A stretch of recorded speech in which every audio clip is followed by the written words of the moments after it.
this joint committee, the Senate Jobs and Economic Growth Committee and also the Senate Environment Committee. Welcome and thank you. Thank you for welcoming us. Especially appreciate the snow. We're going to keep the remarks from this end of the room very, very brief because we want to hear from that end of the room. We have a number of folks who we want to hear from. We want to be respectful of your time and of the weather. So formally, this committee is scheduled to be until 4. We have a little leeway at the end, so Chairman Ingebrigtsen and myself might keep us here a little longer. I'm State Senator Jeff Michel. I chair the Senate Jobs and Economic Growth Committee. To my right is Senator Bill Ingebrigtsen, and Senator Ingebrigtsen is the chair of the Environment Committee. We have, I'm not sure at the last count, I think we have close to 18 state senators with us this afternoon. It is really fun to get out of St. Paul and to come to a beautiful part of Minnesota.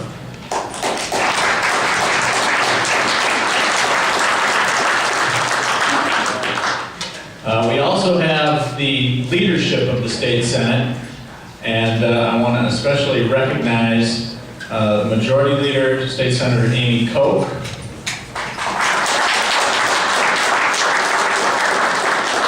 and someone else with a familiar name from these parts, the Minority Leader, State Senator Tom Bach. Good to have the leadership with you. They've kept us in good behavior. So we also have a bit of a surprise visitor, guest, but Senator Tomassoni, David Tomassoni, this is his backyard, at least that's how we refer to it down in St. Paul.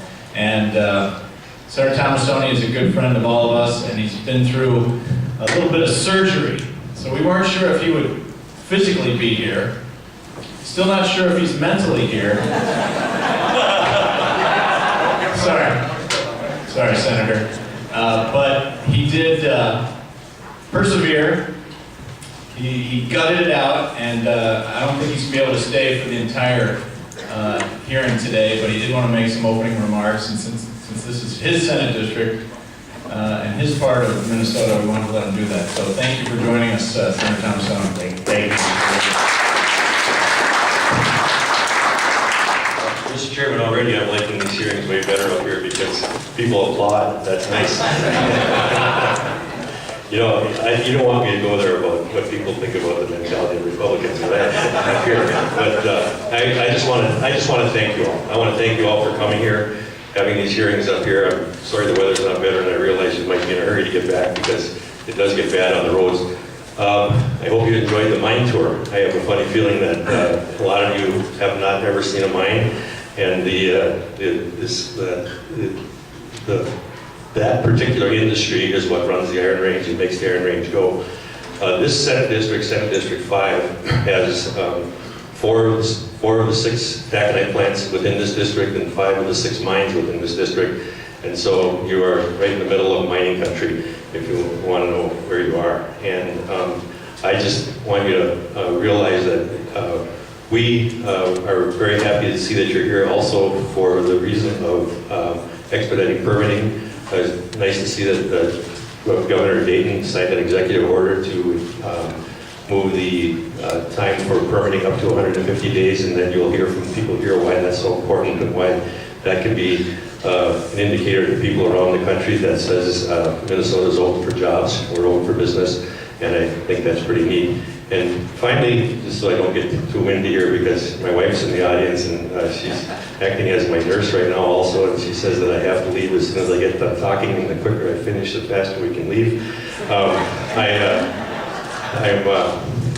We're sitting in what we call a jobs building, what I would call a jobs building. This is the co-location of the Technical College and the Community College here in Hibbing. This was done back in 1996 to 1998. It was a $22 million bonding project, and there were about 500 construction workers working on this project, and there's probably about 100 people that permanently work in this building now. And this is, as we all know in the legislature, one of the ways that we can create jobs and create permanent jobs. And I know we're all working on that. I know that the focus of these committees is to make sure we put people back to work, and whatever way we do it is going to be fine. And I just want to wish all of you the best of luck, and thank you all for being here. And I want to thank all of you out in the audience for coming and listening to these very important issues that we're going to hear about today. So thank you all very much.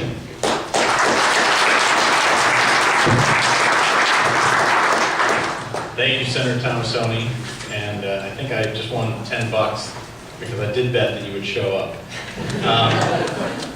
Just a little housekeeping here. We do have a number of folks that we want to hear from.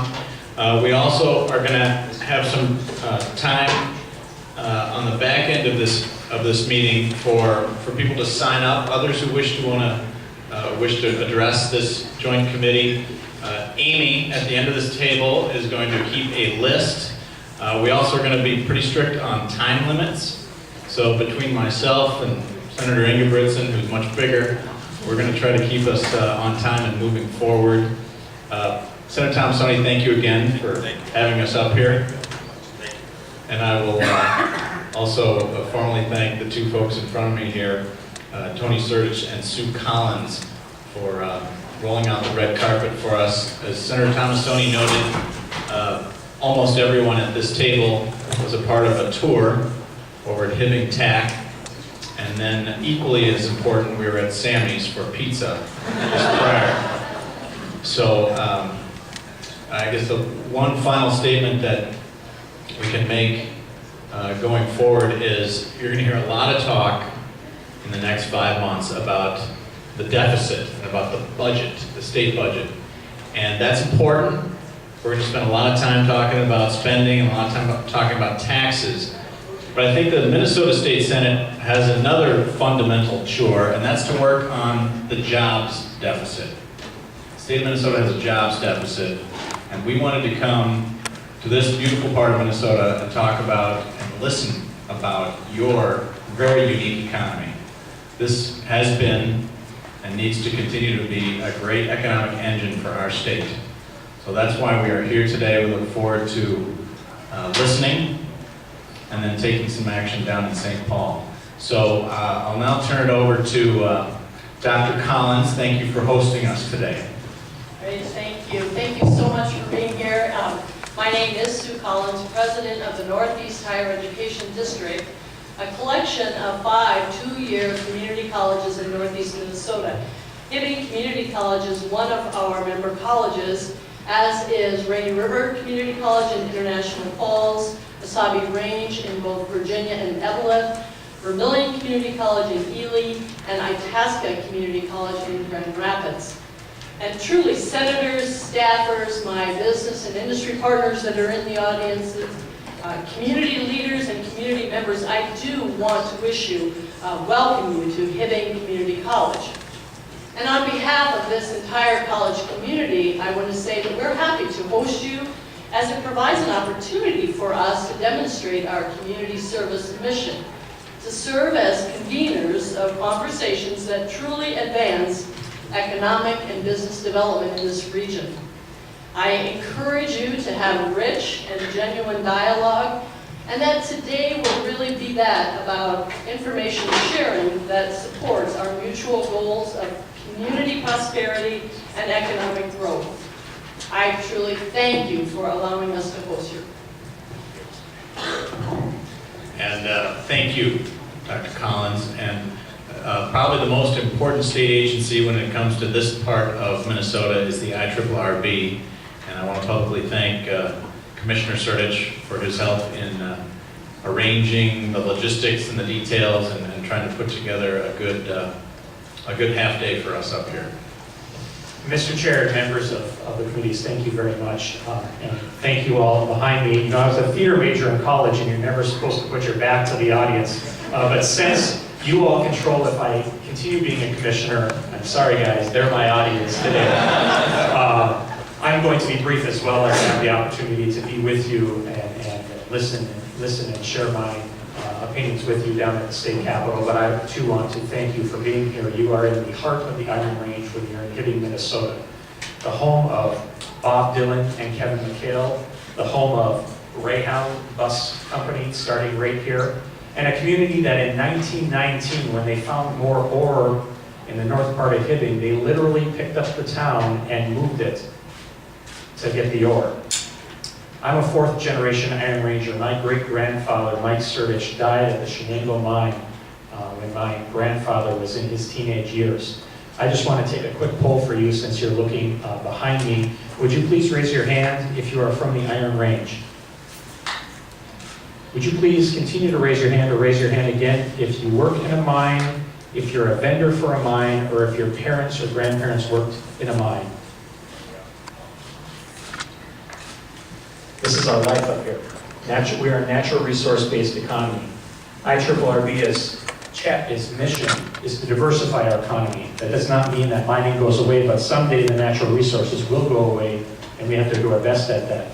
But from this day forward, we have to take advantage of the natural resources that we do have in both an environmentally friendly way, but an economic friendly way as well.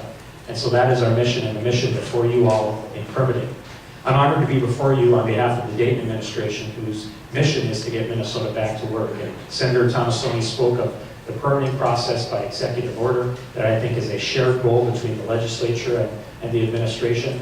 But we got to get these jobs going, and that's part of my mission as well. So it's more important to hear from the people who raised their hand, the people who came here, some of them off of work, and the businesses. But I just sincerely want to thank you for taking the 3.5-hour trip to hear from people directly up in our home area. So, Mr. Chairs and members of the committee, thank you for the opportunity.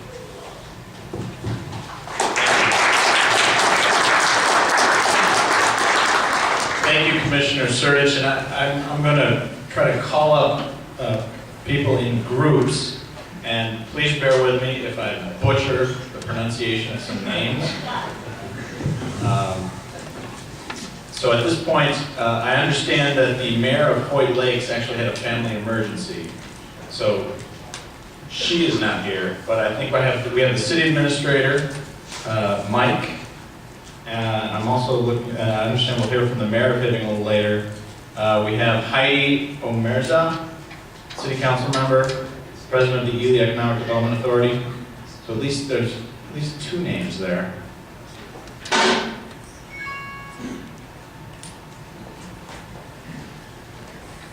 There we go. Can you guys reach out and grab that mic? And you are Mike. Mike Skirby. Would you hold it close and state your name for the record? Are we on? There. Welcome to the committee. Good afternoon, everyone. My name is Mike Skirby. I am the city administrator for Hoyt Lakes. Mayor Posbeck called me maybe a couple hours ago and said she wasn't going to be able to make it, so I'm a surprise guest. But I do have a statement that I'd like to read to you today, and it kind of reflects the way that our community feels. Today, we are discussing how to create jobs in the area, improve Minnesota's economy, and the environmental permitting process. These issues have a significant impact on the community of Hoyt Lakes and our region. Northern Minnesota has been hit hard by the economic downturn of our state and county has faced over the past couple of years. And unfortunately, our range cities have lost steady, good-paying jobs, and we continue to face uncertain times.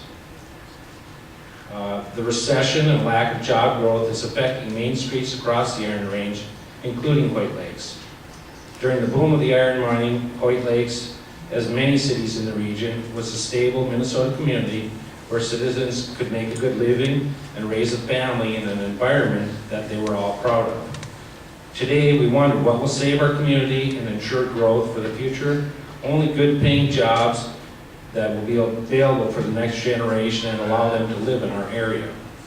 So we ask, how do we go about creating these jobs? Once again, we must look towards the resources readily available in our area. These resources include the iron ore industry, forestry products, and the strategic metals mining that we're discussing today. There are more than 4 billion tons of copper, nickel, and platinum group metal resources in the state of Minnesota, and this is the second largest deposit of this type in the world. Iron mining in northern Minnesota has always been an important part of our state's heritage and our economy for 130 years. Forestry is an $8.6 billion industry for our region, and like the mainstay resources of forestry and iron ore, strategic metals mining could equal their impact and their duration over time. It could be the third leg of sustainability that we need to solidify our economy in this region. Once operational, mining projects like PolyMet and Twin Metals will provide a significant and much-needed boost to local and regional economies. The mines will provide skilled, long-term, good-paying jobs to the community, and in addition will provide hundreds of ancillary jobs and economic growth for our region. Investing in industries such as iron mining, forestry, and strategic metals mining will allow the main streets in northeastern Minnesota to flourish well into the future. There was a time that our area was an economic powerhouse of the state of Minnesota, and we'd like to get back to that position.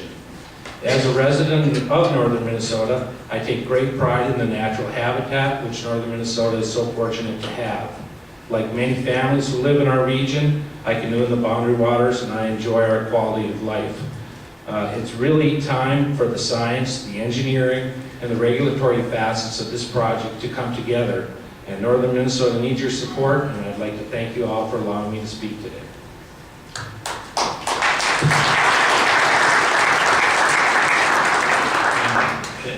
You are Heidi, correct? I am Heidi Omerza, yes I am. And Heidi, the committee will be very upset with me if we don't also introduce the other testifier at the table. I will be introducing her. This is Elizabeth Omerza, my daughter. Hi, welcome to the committee. Chair Michelle, Chair Engelbertson, and members of the committee. Thank you for the opportunity to visit with you this afternoon, and thank you for coming up to northeastern Minnesota to listen to us. My name is Heidi Omerza, and I have a few other people in the audience as well. Our operations director from the city of Ely is here, Harold Langowski, and a fellow council member is also with me, Gordon Shetty. I am a member of the Ely City Council and president of the Ely Economic Development Authority. As much as I wanted to talk to you today about wearing those two hats, I'm also excited to talk with you as a mother of 4 wonderful children, as someone who moved to the Iron Range and chose to grow my family there, and someone who does care very much about the environment, and someone who plays a very, very active role in my children's education.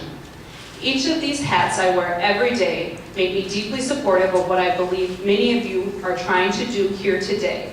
Talk to us directly about removing barriers to job creation here in Northeast Minnesota.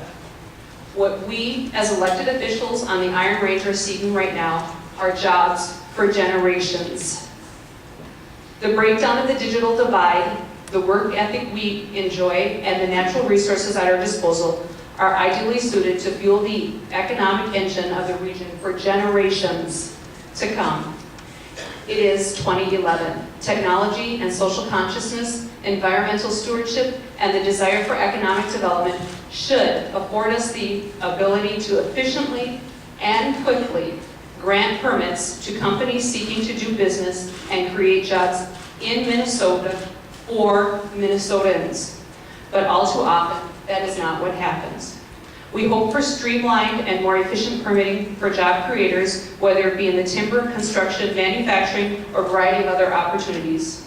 Closest to Ely, the strategic metal mining industry truly does mean jobs for generations, with the permitting of PolyMet and especially Twin Metals, Minnesota. The Twin Metals, Minnesota project is the second largest of its kind in the world. Every credible report leads to the conclusion that this project is beyond our wildest dreams. It has been reported that these mining projects would likely lead to over 5,000 construction jobs and upwards of 1,500 good permanent jobs. To put this in perspective, my youngest daughter, Elizabeth's great-granddaughter could be the chief environmental officer or chief financial officer of one of these companies right here on the range. This doesn't even account for the endless possibilities and other multiple effects of jobs having a project of scope in our region, from jobs for new home construction, jobs in the hospitality industry, shipping jobs, and all sorts of wonderful green jobs. Products like solar cells, batteries for electric cars, windmills, wireless devices for telecommuting, hospitals and kitchen equipment, and aircraft engines all require copper, nickel, and the other precious mines and strategic metals we have in abundance here in Northeast Minnesota. Perhaps nobody summed it up all these points more clear than our president did during his State of the Union earlier this week. President Obama said, "To reduce barriers and to growth and investment, I've ordered a review of government regulations. When we find the rules that put unnecessary burdens on business, we will fix them." He said, "At stake is whether new jobs in the industry take root in this country or somewhere else." And the president set out one particularly bold goal when he said we can become the first country to have 1 million electric vehicles on the road by 2015. Senators, if we're going to meet the president's goal, we had better have clean, homegrown nickel and copper. In order to do that, Minnesota needs to heed the president's advice and tap both the human and natural resources on the range. In summary, we are blessed with forests that can produce clean biomass energy to fuel our cities while employing the people right here. We have a strong workforce ready for new construction opportunities. We have precious and strategic metals that will employ thousands for generations. All of this can become a reality with timely and appropriate permitting. With all these amazing opportunities on the horizon, for us, your work may literally mean the difference between a resurgence on the range or continued hard times with difficulty finding a paycheck. Thank you so much for coming up to northeastern Minnesota to listen and really learn why it is so important that you create a better environment for job creation in this state. I would also like to take this opportunity to personally invite all of you to Ely. It's a great place to live, to work, and to recreate. And it will be an even better place, especially with your help. Thank you so much for your time.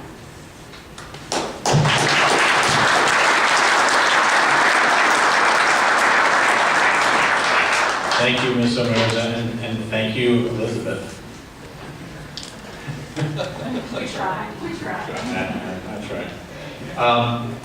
I next have the president of the Iron Range Building and Construction Trades, John Grayhack. Great. Welcome to the committee. Thank you, Mr. Chairman, committee members. It's a pleasure to be here. Grab the mic. Well, thank you very much. I don't know if you heard the first part, but welcome to the Great White North here. Mr. Chairman, my name is John Brock. I'm a business manager for the plumbers and pipe fitters on the range here. I'm also the president of the building trades on the range, which consists of 16 building trades affiliates and 2,000 plus men and women that work in the trades on the range here. I've had the opportunity to be involved in many projects on the range. The $1.4 billion ESSER project, which is just starting. The project in White Lakes, the Saba Nugget, which is completed. And the Polymet project, which is still being permitted. We started working on the Polymet project in 2007 to secure a working agreement with them, with the trades at that time, and we're ready to start working in 2007 there. We started working with them in 2007 to acquire an agreement to go on with their project. That was in 2007. To this date, nothing's happened. We're still, waiting to put people to work. Polymet is still permitting. That project alone is estimated to create over 500 construction jobs and 400 permanent jobs. In northeastern Minnesota, the unemployment rate is 8%. I can tell you, in the trades, it's 20 to 25% unemployment, which is not good. Our members are hurting. We need the projects and the work.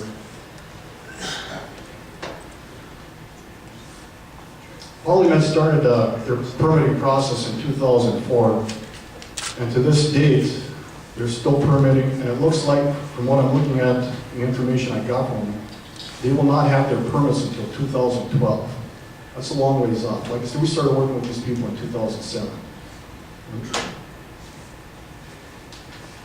Mr. Chairman, like I said, we've got a lot of people unemployed.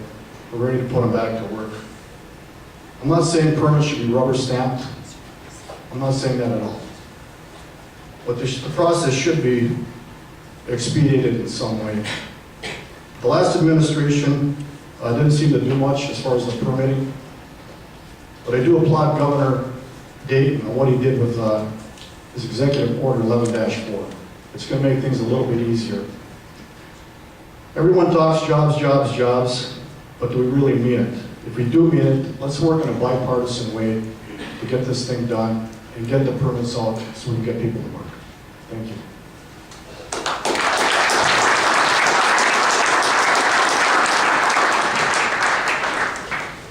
Thank you, Mr. Grayhack.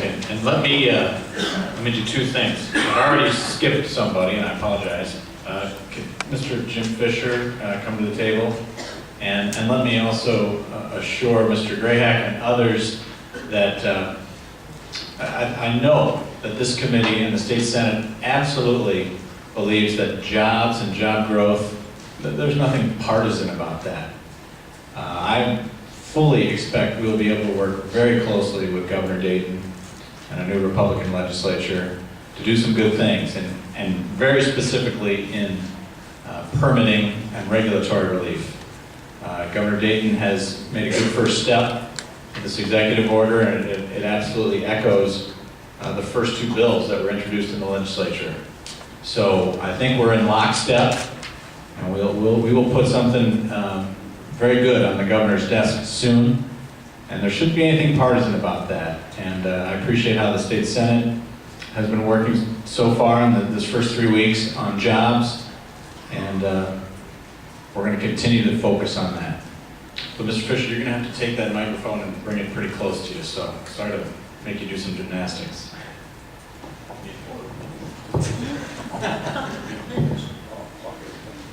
Okay, Welcome to the committee. thank you. Welcome, Chairman, committee members. Good afternoon, and welcome to the Iron Range in Taconite and East area. My name is Jim Fisher. I'm a township officer with McDavitt Township in Zim. I also serve as a board member on the Minnesota Township Association, and I'm president of the National Association of Towns and Townships. Today, though, I'm here to speak as Vice President of RAMS, which is the Range Association of Municipalities and Schools, which I represent. RAMS members consist of 16 school districts, 25 cities, 10 townships, all located in the Taconite Relief Area. In fact, it's the only group around where members all get together and do their thing. In fact, when I travel around America, I always talk about this group, and nobody's ever heard of anything like that. Where I live also, we have in my township, we have the Fairlane plant, which is a processing facility for Cleveland Cliffs. I was employed there for 31 years, and so the mining is one thing I know about, and I have past relatives that have gone through, so I got about 100 years of grandfathers and everything being in the mining. The core of our economy has always been natural resources. In 1980, we had 15,000 people working in the taconite industry and roughly another 20,000 who were employed in support industries. Today, I think there's roughly 30% of that number. Natural resources, however, continues to be the core of our economy. Over the past years, many exciting projects have started, giving us great hope for economic growth. I've been frustrated, however, with problems with the permitting process. We all want safe and environmentally friendly industrial growth.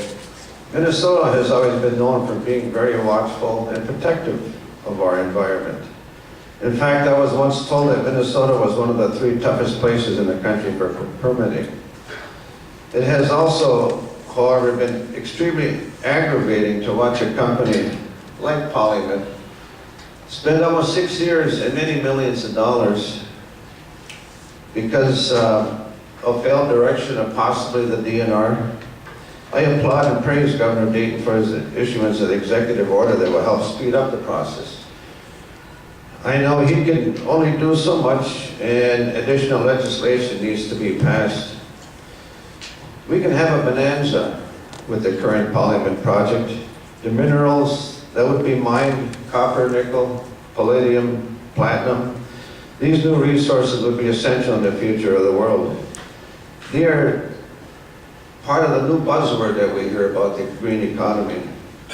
With the production of the ore, it would help with the production of computers, cell phones, and all the new gadgets that I don't even know how to operate.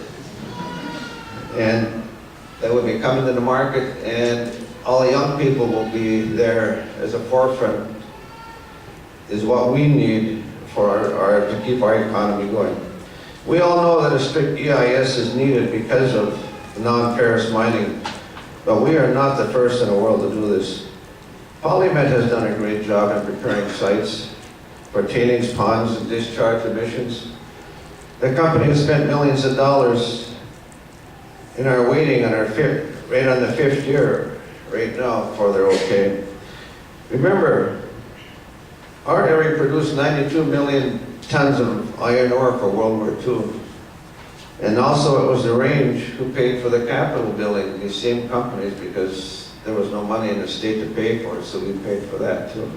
So thank you for coming, and hope to see you around again sometime. Thank you.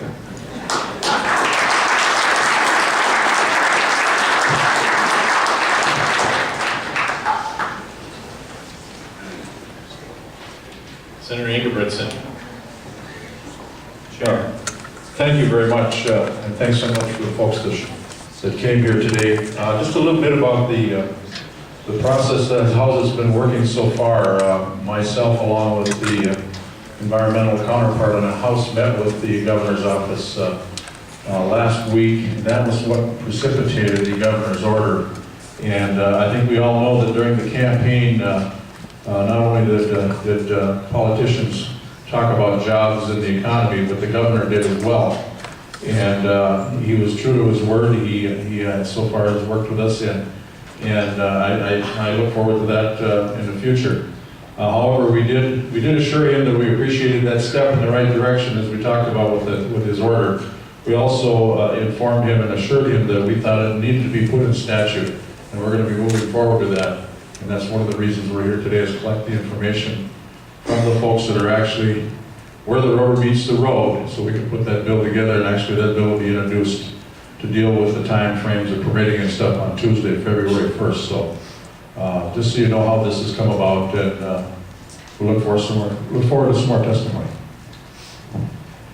Thank you, Chairman Ingebrigtsen. I have representatives from the Hibbing Chamber and also the Grand Rapids Chamber. If you guys could join us at the table, please.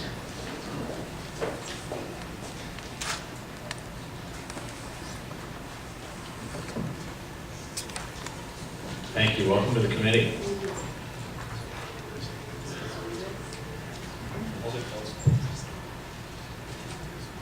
Mr. Chairman and committee members, thank you for allowing us this opportunity to speak. I'm Lori Fito. I'm president of the Hibbing Area Chamber of Commerce, and welcome to our community. I'd also like to thank everybody who is here today that has taken time to come and listen to this very important testimony. And I know it's been hard to get away from work and all this snow shoveling that has to be done this afternoon. I have been the president of the Hibbing Chamber for 20 years, and I have lived in mining communities in Michigan and Minnesota all of my life. I have 8 children, none of which live here or work here. They've all graduated from college and taken careers in other parts of the state or in other states. And that is an important thing to know. I'm hoping that we can agree that the environmental permitting process needs to be streamlined, not just for mining, but for all businesses. I believe the process has gotten out of control and become a job killer in recent years. Let me explain why.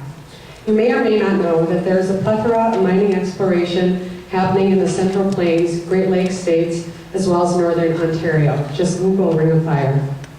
Mining is a competitive industry, not just for markets, but for workforce and talent. Minnesota's mining industry will compete with these other mines for markets and workforce. Our burdensome permitting process puts us at an unfair advantage in that regard. But that is not the only way that the delays have hurt job growth in our region. And it really hurts me to say this to you, but it's true. Who would know that there's talk of a mining boom on the Iron Range after driving down Hibbing's main street?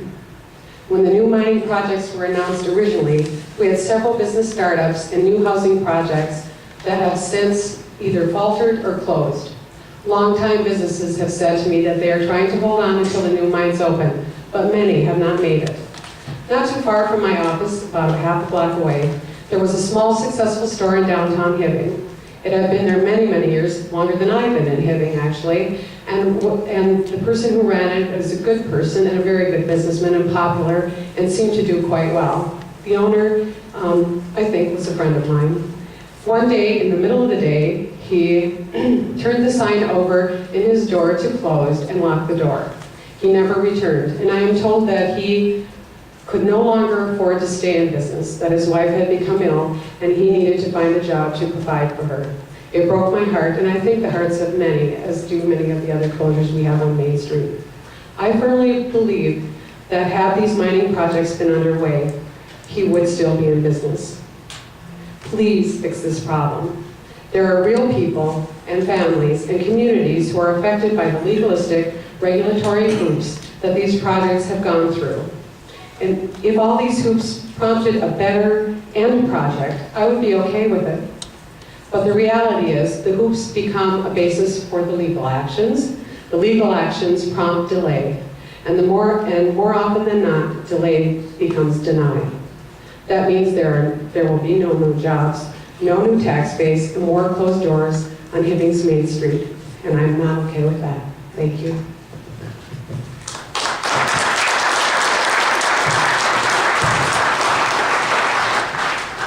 Thank you, Lori. Chairs Michelle and Ingebretson, members of the committee. My name is Bud Stone. I'm the president of the Grand Rapids Area Chamber of Commerce, representing 450 members on the range, located in the Grand Rapids, Minnesota town. I want to thank you for the opportunity to talk to you today about our state's forests and their contributions to our business community. Our Chamber of Commerce has been engaged in forestry-related issues for around 9 years, and we have worked at the local, regional, state, and national levels with healthy forests are good for business as our guiding principle. In 2004, we were recognized by the Minnesota Department of Natural Resources Division of Forestry, along with the Minnesota Forest Industries Organization, as a major contributor to the forest community. And we, at that time, received the DNR Division of Forestry's Partnership Award. The State Division of Forestry, if you don't know, is one of the few state divisions that actually creates a revenue stream for the state of Minnesota. The first fact sheet that you have, created by Don Decker, who's the forest economist for the Minnesota DNR Division of Forestry, shows that 40,400 people in our state are employed by the forest products industry, which is now the fourth largest manufacturing sector in the state. The document also shows that these jobs in this industry have a $1.8 billion payroll, and that over $220 million in state and local taxes are generated annually. The second fact sheet shows a matrix. If you take a quick look at that, that indicates where these forestry-related jobs are located. You can readily see by this matrix that our forests are not only important to rural Minnesota, but vital to the economic stability of the 7-county metro area as well. In order to have this kind of economic impact, we have to have healthy forests that are managed for multiple uses, including recreation and industry. The biggest enemy to that end is fragmentation, the continuing dividing up of our large expansive tracts of forest lands. And once the forest lands are broken down into small segments, it becomes almost impossible to manage.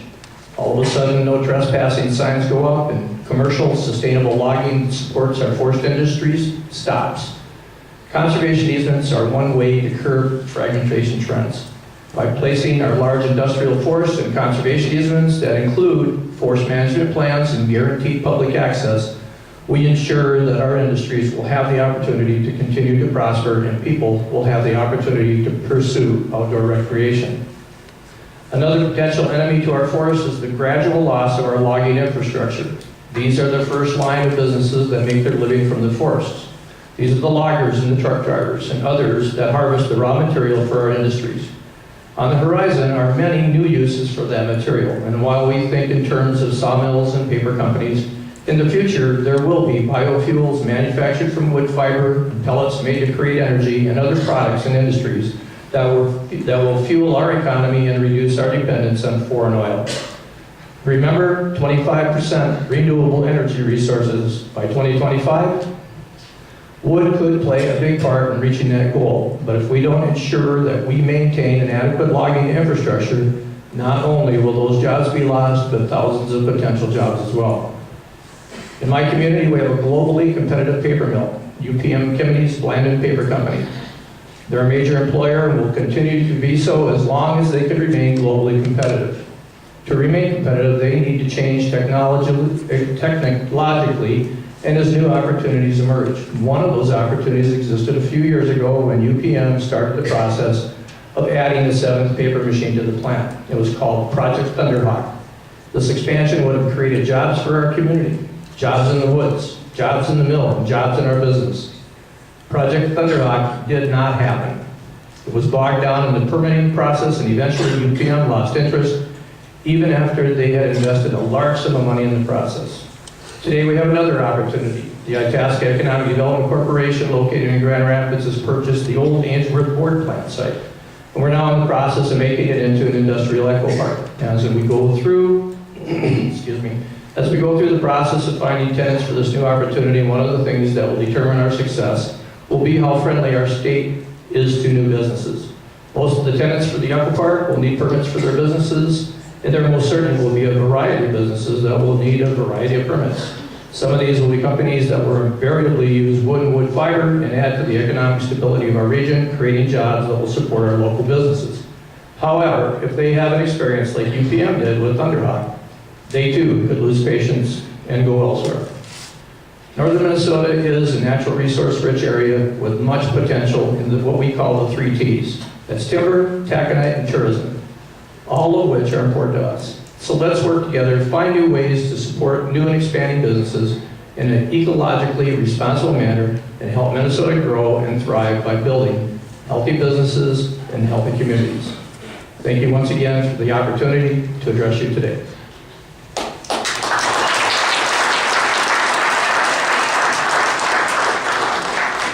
Thanks to both of you. I now have Mr. Wayne Brandt from the Minnesota Forest Industries.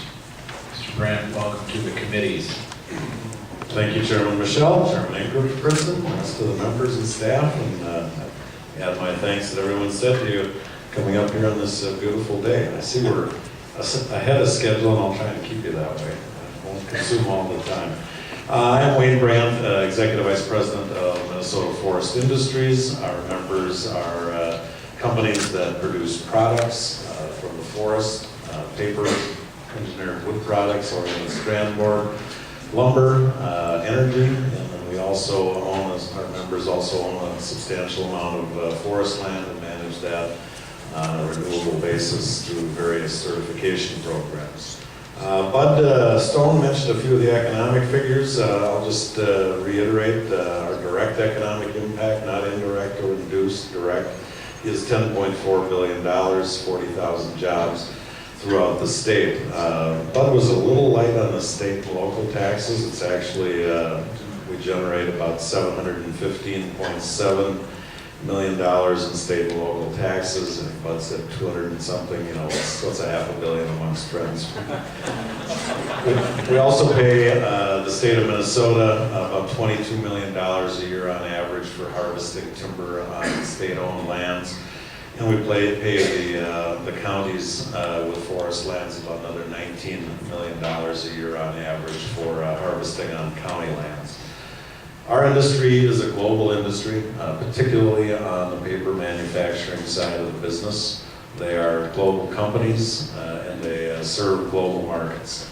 The investments in our industry are very large. I think we can all remember back when there were significant investments made in the state in paper and engineered wood capacity in the 80s and the 90s through the year 2000, about $5 billion in that time frame. These days, if you're going to build a new paper machine, it's $800 million to $1 billion. Companies don't make those decisions lightly. These companies also have global options for where they're going to make any of those types of investments. And within the marketplace, the market does set our prices. We don't have an ability to pass along local costs to customers, whether those are energy costs, transportation costs, or environmental review costs. I'm going to speak about three specific projects that have occurred in our industry, one of which ended up being successfully built, and two of which did not. The paper mill in Cloquet, then owned by Potlatch back in the 1990s, decided that they wanted to rebuild and build an entirely new pulp mill. Wood gets made into pulp, pulp then gets made into paper. So that's kind of the process. So they were going to build a new pulp mill. And in fact, they ultimately did. It's still to this day, it came online about 10 or 11 years ago, it's still to this day the newest pulp mill in the United States. And that's an issue for the global competitiveness of our industry to have 11 years old being the newest. So it was a complex project. It involved significant increases in timber harvesting, significant changes in air emissions and water discharges. At the time, it was the largest private capital investment in the history of the state, some $528 million. From the start of the environmental review process to obtaining their permits took 42 months. But the company persevered, and in fact, it did make that investment. The same location, Cloquet, now owned by Sappi Fine Paper with operations worldwide. At the time, Potlatch was strictly a domestic company. So the industry changed. It's now, the Cloquet mill is now owned by Sappi Fine Paper.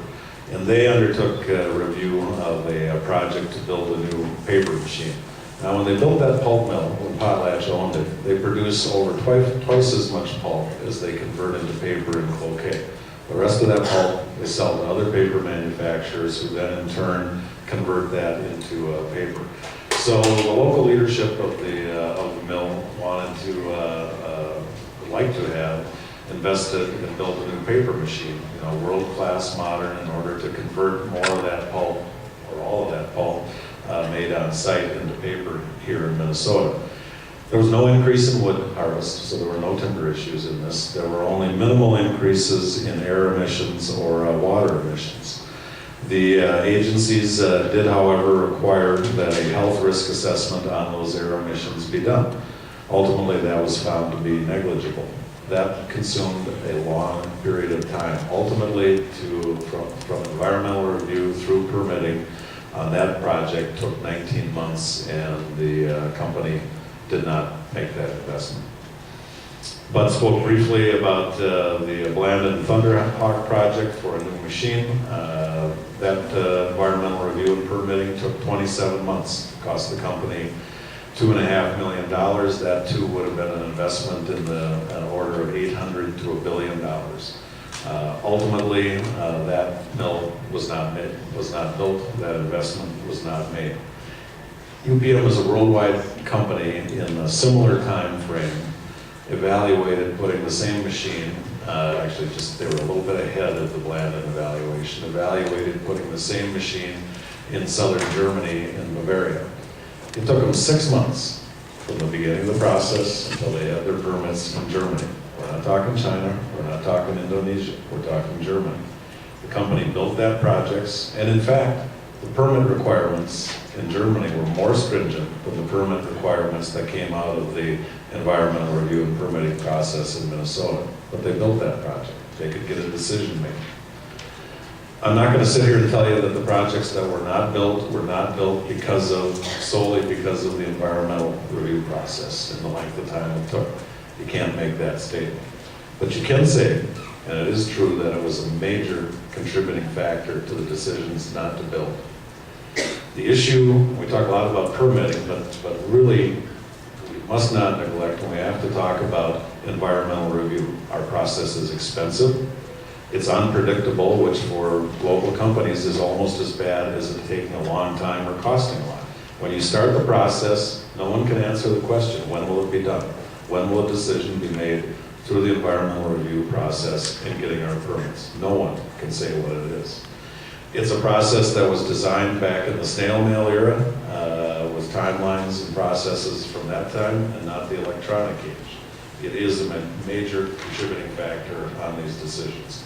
You know, our companies do compete worldwide with other facilities within their companies for the capital. They've got investment windows that open and close. A company with operations in Europe, Scandinavia, North America can look and say, we're going to be making investments, we're going to be making them here and there. Where and when can we get the decision to get this online and get it built? Those windows open and close fairly quickly. You know, sometimes there's the local leadership faces a Hobson's choice when they're looking at projects. Do we design a project that has the greatest economic possibility of getting funded and built? Or do we design a project that we can get through the environmental review and permitting process the fastest? And if you shorten the project up that can get you the economic return, then the window, may still be open, but if it doesn't have the economic return, it may not get built anyway. And companies have, an understanding of the Minnesota system. Right now, both some of the companies that operate here in Minnesota and others are evaluating liquid forest-based biofuels projects. They're not evaluating them seriously here in Minnesota. They are evaluating them seriously in Europe. We have to be competitive in that marketplace in order to secure the future of the communities in our state where these mills reside. We're not seeking third world standards. That's not what we're about. We can live with standards. We can live with the standards we have, but we have to have a system that gets the decisions made in a time frame that allows us to compete with Germany, with Sweden, with Finland.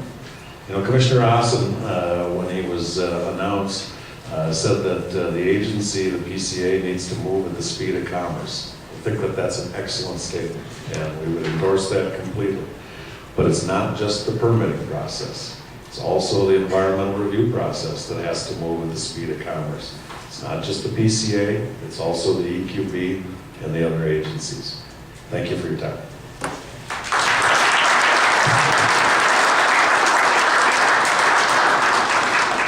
Thank you, Mr. Brandt. I now have Craig Pagel from the Iron Mining Association. Mr. Pagel, welcome to the committee. Thank you, Chair. Appreciate a chance to meet with all of you. My name is Craig Pagel. I'm the president of the Iron Mining Association of Minnesota. And I have to admit, especially with the range delegation here and the people behind me, I am a pack sacker. That means I don't live on the range. However, I'm very aware of what the Iron Range does for all of Minnesota. And with that, the Iron Mining Association is made up of 175 members that are companies that support mining and its ventures. Companies from power companies to construction companies to companies that sell little trinkets that we give out to people. There are 6 taconite mines that are operating now that belong. They're owned by U.S. Steel, ArcelorMittal, and Cliffs Natural Resources. We also have several mines that are in the process of developing new technologies.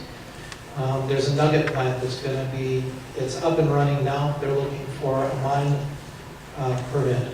We have one new project that opened up that's called Scram Mining. They're taking some of the overburden that you saw earlier today and past tailings, and they're actually getting more iron out of those.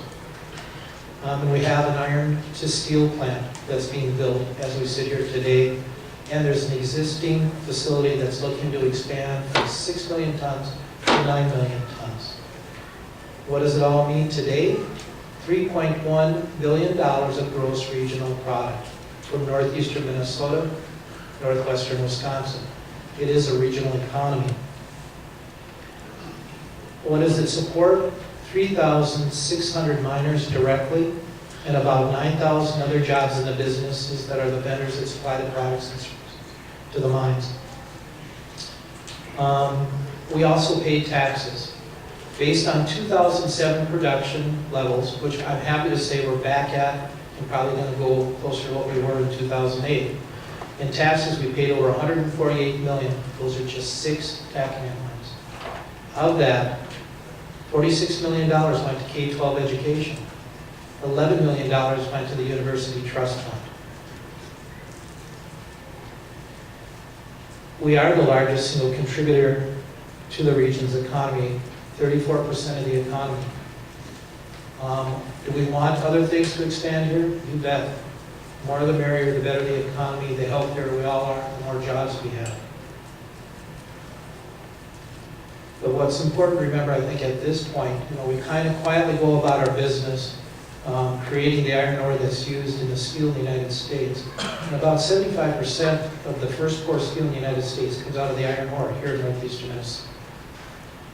It's, I think the other thing that's important to remember is for every mining job we have, there's 1.8 other jobs that are created. But that's where we are today. But you will also hear people detract a little bit about mining, about how cyclical it is. And it is. We're on the front end of the economy. If something's going to happen, we're going to be the first ones that are going to be affected by it. We'll also be the first ones that come back.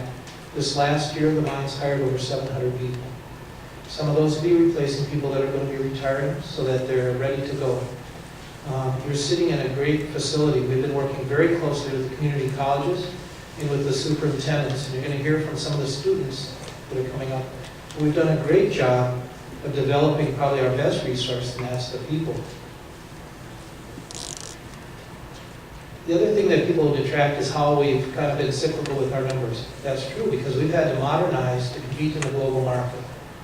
And unfortunately, some of those jobs were lost. But many of those jobs moved to the vendor sector. So if you hear of numbers, let's look at all the numbers, because they'll show that services went up at the same time. There's a reason for that. What was done in the mine at one time is now being done by the people, a lot of the people that are sitting behind me here. So where are we going from here? It's nice to be 34% of the gross regional product and be the biggest impact. That's not going to change. Technology continues to develop in iron mining. I mentioned the 3 new areas that we're going to be developing. When that happens, it's about a $5.2 billion input just in construction that will have approximately, these estimates are from Deed and others, somewhere between 1,000 and 6,000 construction jobs when they go on. Again, I'm just talking iron mining. I'm not talking about the copper nickel that you'll hear about shortly. What will that do to the economy on an annual basis? Another $3 billion. So we'll go from $3 billion to $6 billion to gross regional product. So why am I here today? We've heard a lot about being shovel ready. We're shovel ready. We have the people, we've got the technologies, we have the funding. We're ready to go, but we're waiting for permits. And it'll be easy to blame some of the state agencies, and there's some problems that we have there as well. What they needed, with some help from all of us, is the federal agencies have been very slow to continue to work with the state agencies. There's some dysfunctionality there that we need to fix, and whatever we can do to help do that. Do we still need to speed up the EIS process? Yes. Do we need to speed up the permitting? Yes. Do we want the environmental benefits that come from good, sound environmental laws? Yes, we have those. So I guess what I'm asking today is, as you learn more about our region and the people that are here and the people that represent us, please ask more questions. We're more than happy to help you. Appreciate that you're here today, and thanks for coming to the meeting. Mr. Pagel. Mr. Pagel, while we have you here, you know that both the Senate Environment Committee and the Senate Jobs Committee is looking very specifically in the next week here at regulatory relief and streamlining the permit process. Have you looked at some of that language yet? Have you developed any opinions or thoughts? And do you have any feedback on that while you have so many members in front of you? Yes, I have. I appreciate the question, Chair. Senators, I think it's important that we look at some of the things that can happen after the permits come to be able to streamline any of the court hearings that might come up. I think what we've got to also look at, that there's some of us that have a lot more money in the game than others. There might be some things that we want to add to the bill there, but if someone's going to come in, that they have a little, as they say, skin in the game. I've looked at House File 1, and I know you have a Senate file that's similar to it. I think looking at House File 1 is pretty close to what we probably need.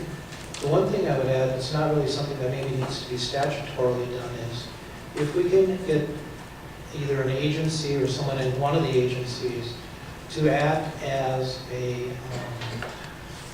lead, not for the project, but for the process of permitting.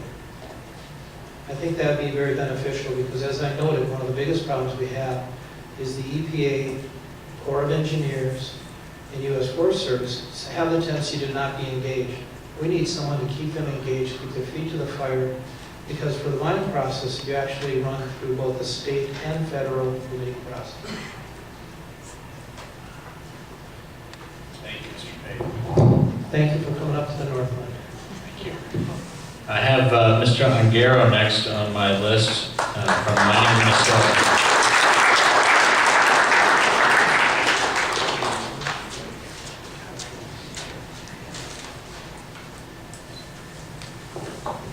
Good afternoon, welcome to the committee. Mr. Chairman, committee members, my name is Frank Ongaro. I'm the Executive Director of Mining Minnesota. Thank you for coming to the range today. Mining Minnesota represents the companies poised for developing strategic and critical metals for our state of Minnesota, for our domestic consumption, and help make an overall dent in our import dependency on these metals.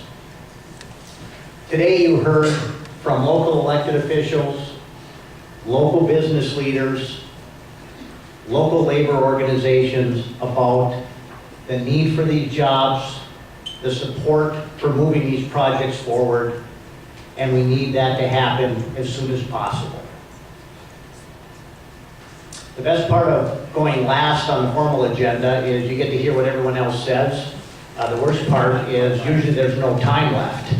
I see we're moving rather quickly through the agenda, so I'll talk slowly.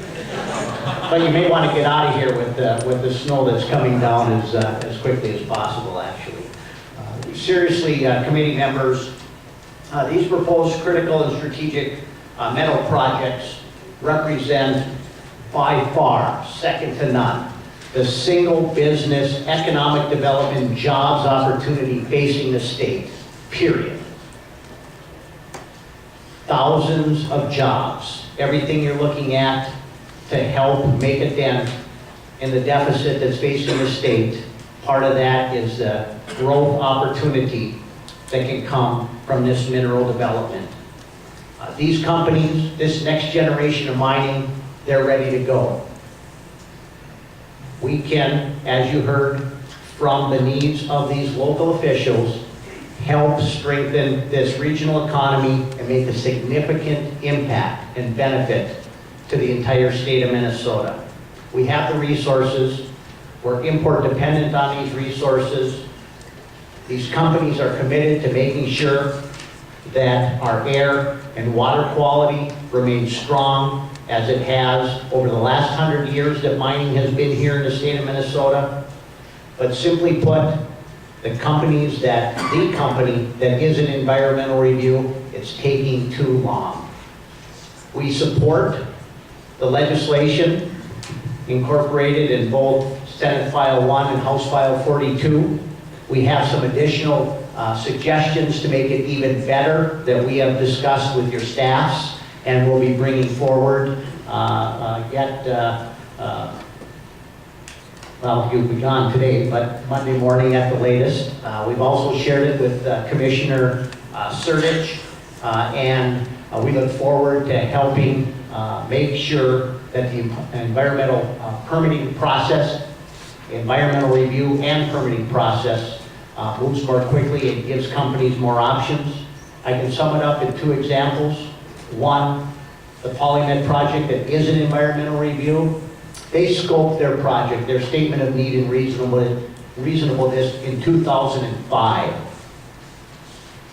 better part of 5 years, and $25 million later, $25 million on environmental testing alone, part of probably a good $100 million of investment in this state on acquisition of assets, personnel, equipment, etc., all pre-permit, $25 million just for environmental analysis. They are still in environmental review with a supplemental EIS expected to come out this summer. That's too long. Companies lining up right behind them, Twin Metals, Tech, with great mineral deposits, right here in northeastern Minnesota, ready to move into pre-feasibility, bankable feasibility, all ready to go to the agencies and start putting further demands on those resources. They can benefit from this permit streamlining legislation in the future, and done correctly, PolyNet can benefit from this permit streamlining legislation right now. Is permit streamlining the magic bullet, the panacea? No. But it will give these companies more options as they jump over the significant number of hurdles that they will still have to jump over in order to demonstrate that they will meet Minnesota's air and water quality standards, and that's appropriate. What this does do with your permit streamlining bill is sends an extremely positive message to the global investment community. These are people around the world looking at Minnesota, willing to invest billions of dollars in this state for capital improvements and ongoing operations. And this will send a positive message to them as they look at investing in mining in Minnesota. And with that investment comes the jobs. You heard that alluded to. The University of Minnesota, Labovitz School of Economics, looked at the current projects being proposed in non-ferrous and looked at $2.2 billion, as Mr. Pagel mentioned, essentially doubling the existing industry and benefit to the state. Equating with that, about 5,000 operating jobs. You add the capital construction on top of that, and the millions and millions of man-hours of building and construction trades, that number jumps to 11,000 jobs and $5 billion of total investment. Just for comparison's sake, the PolyMet project is looking at 1.5 million man-hours of upfront capital construction, building trades, and labor hours. Talking to Mortensen folks this morning, they estimated about 2.1 million man-hours to build Target Field. That's just one project, the PolyMet project. This is significant. So a couple of final points for you as you consider ways to streamline the permitting process and support mineral development. One, consider the agency needs. As these companies, as PolyNet, with this activity at both the PCA and the DNR, and with other companies coming behind them into the funnel, the need that that's going to place on the resources at those agencies, keeping in full mind that the project proposers pay 100% of the cost of all the agency time and copying and everything else, but they will have additional needs in order to drive these projects forward. Two, and finally, one of the things that has happened over the last few decades has been there's been various governors' commissions on minerals or mining.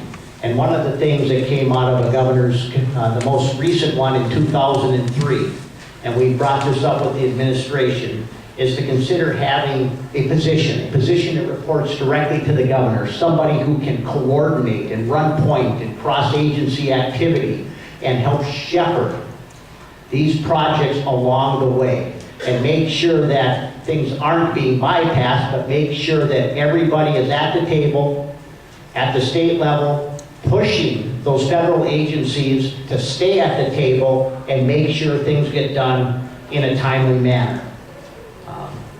Governor Dayton, as a United States Senator, had a representative on that 2003 commission that recommended exactly this. With that, Mr. Chairman, members of the committee, thank you. Please pass this needed reform and let's get this mineral development moving. Thank you very much.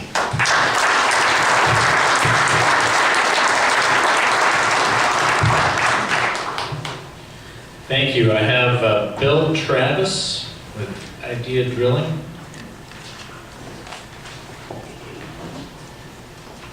Mr. Travis, welcome to the committees. You're going to have to eat that microphone. I will do that.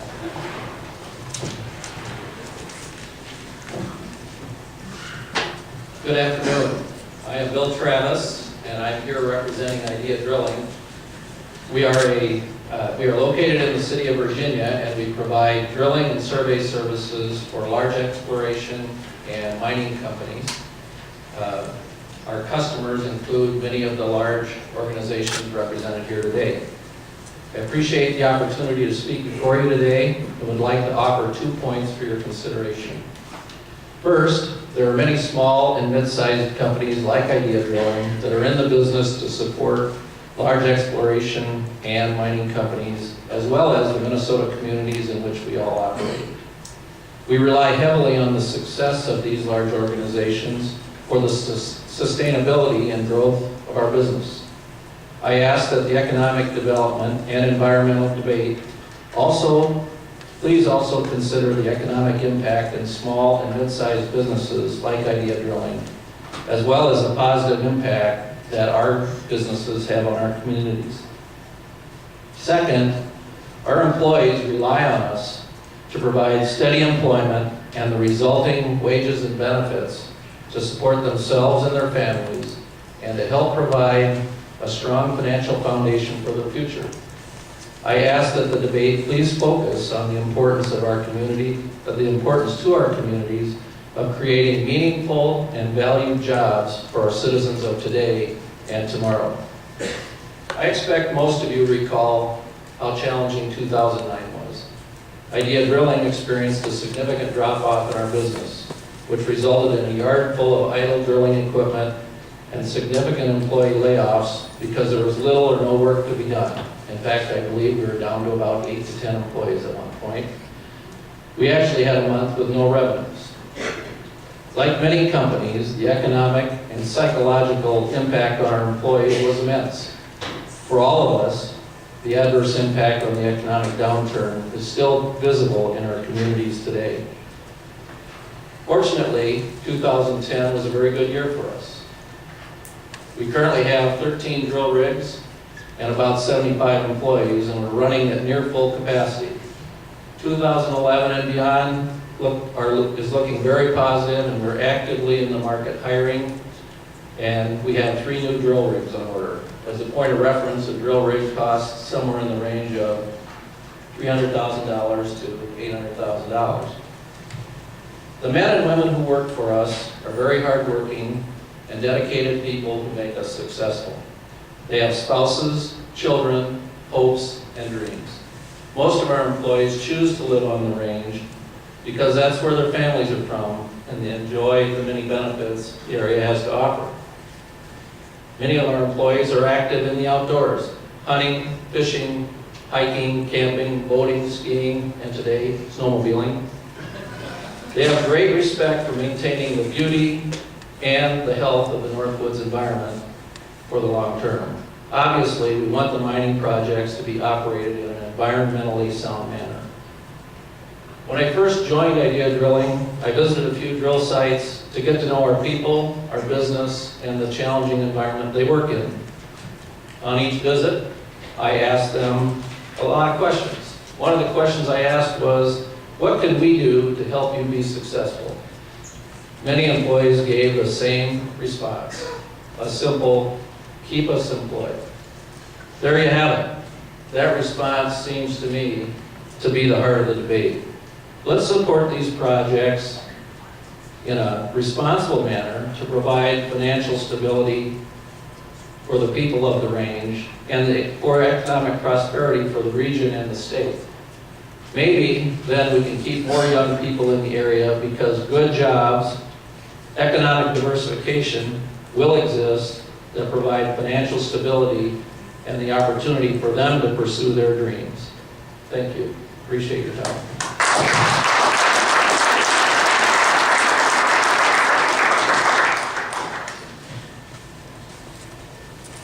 I'm going to ask Katie McLaughlin and Thomas Siba to join us.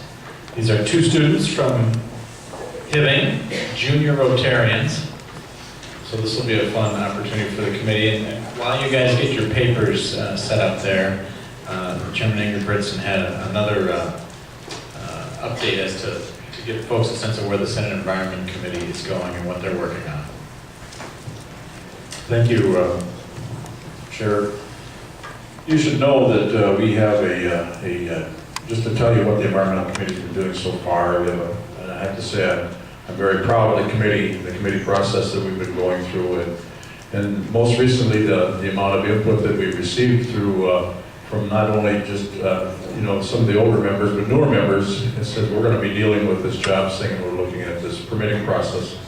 Let's get the ball rolling. Let's move ahead. Let's have somebody come in. Let's learn more about the issue. Just yesterday, we had our committee meeting at 3 o'clock, and we took input and got the policies folks from both the MPCA and the DNR, and they ran through their permitting process as best they could. So just to let you know, we're not sitting around and we're really moving. When you talk about the legislature, it's really a fast-moving ball, and we're going to continue again with the promise of the DNR and the PCA's cooperation. We're going to be moving forward with future meetings here in the real near future to deal with the things we're just talking about today. So just that's all that we talked about.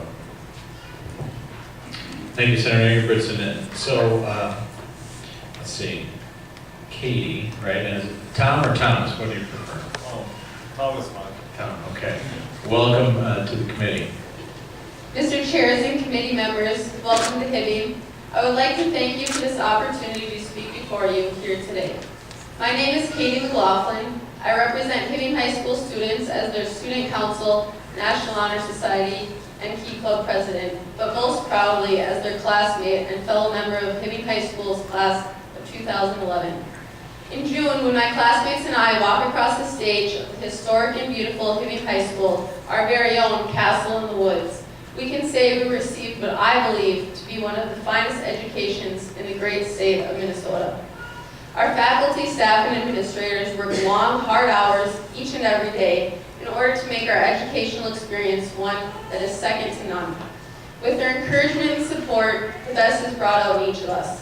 Whether it's lecturing in class, demonstrating a lab experiment, giving to us that little bit of extra time either at lunch or after school, coaching our athletic and academic teams, writing letters of recommendation, or guiding us as we prepare for the next 4 years of our life, they are there for us.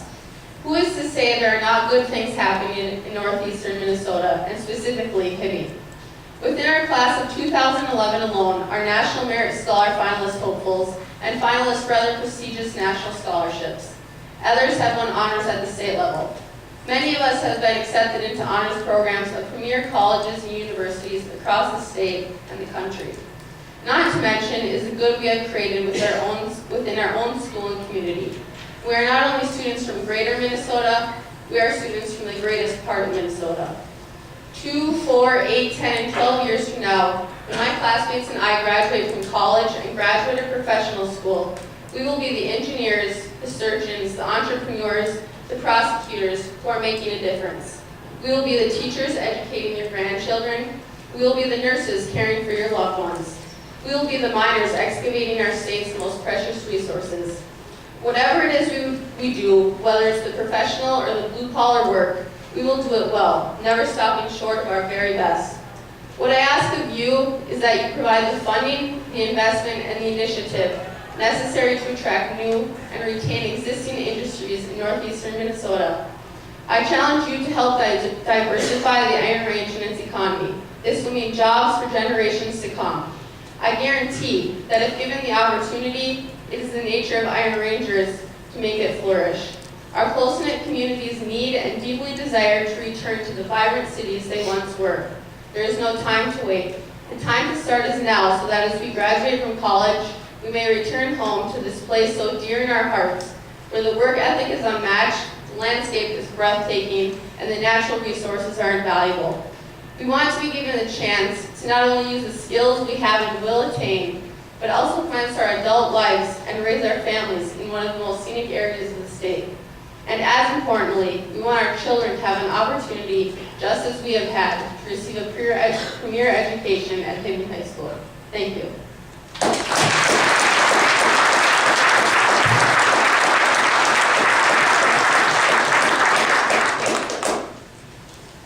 I'm Thomas Siva. I also attend Hibbing High School as a senior. In addition, I take part in the PSEO program, which is a program that allows high school seniors and juniors like me to attend colleges at community college. So I also have a stake in the building we're in right now. I am on the knowledgeable team, and I'm in the honors program at HHS, just to give you a perspective. And when I go to college next year, I'm looking mainly into economics and also engineering, which in Minnesota means mining. So I've kind of a lot of looks at this issue that we're discussing today. On the range, one of our most important products is, of course, mining. 34% of the GRP in 2007 was directly from mining, which totals $4.7 billion, which is double from 2001 as $2.3 billion. One of the main things we talked about today was non-ferrous mining. Non-ferrous mining has the potential to create more than $2.7 billion in the state's economy by 2013 alone. That's only 2 years from now. In addition, it will create 7,000 new jobs directly. And for every 5 jobs in the mining industry, there's 8 spin-off jobs that can go to doctors, teachers, and other laborers in northern Minnesota that are not directly miners. For example, my father's a pharmacist in Hibbing. There's 4 or 5 pharmacies. Without mining, I would guess there would be maybe 1 or 2, which would probably place me in a different part of the state or even a different state altogether. Our local economy depends on mining. So all I can say is that the streamlining of business permits is probably the most important issue on the table right now. And like 2 or 3 of the people who spoke before me, I've got to applaud Dayton for 11-4 to help streamline these businesses within 150 days, which will just speed up everything from Polymer to Twin Metals. It'll help increase the jobs on the range, it'll help increase the jobs around the state, as well as bring us out of the deficit that we're in right now. One of the most important parts of Minnesota is the environmental impact. As an alpine skier, I love being out there, I love being in the landscape, even on snowy days, that was really like today. And naturally, I don't want the need for jobs in this poor economy to affect the environment adversely. Luckily, this is the 21st century. There are dozens of new techniques and hundreds of new bits of technology that both reduce pollution and damage to the environment while ensuring that the generations, hundreds of generations from us now, will have both air and clean water. State and federal laws ensures that old mining sites are both replanted and reclaimed. One of the main issues with the environment and with the mining, of non-ferrous mining, is ARD, which is acid rock drainage. This occurs when sulfide minerals are exposed to both air and precipitation and can leak into underground streams and groundwater, hurting the water supply. Luckily, as I stated before, 21st century techniques and technology can prevent these sorts of things from happening by either isolating the minerals in question or by simply avoiding the areas that these are common. With technology and techniques on our side, we can create hundreds of new jobs, billions of dollars in revenue, and perhaps help pull our state out of this deficit that we're in. Thank you.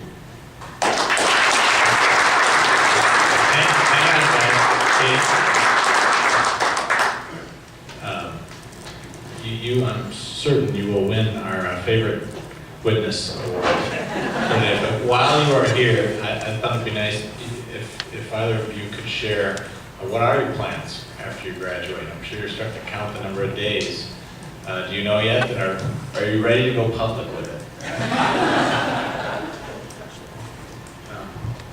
Well, right now, I'm going to stay in Minnesota. It's looking like. I got accepted into the honors program at Carlson School of Management. Right now, I'm looking at an econ and math double major, and hopefully I can stay in the state, maybe down in the cities, and I'm looking into either actuarial work or perhaps teaching at a university someday. Wow. Congratulations. Right now, I got accepted into the University of Minnesota's College of Biological Sciences, so I'm considering either attending there and majoring in biology, hopefully as eventually attending medical school or attending the University of Notre Dame. Great. Thank you.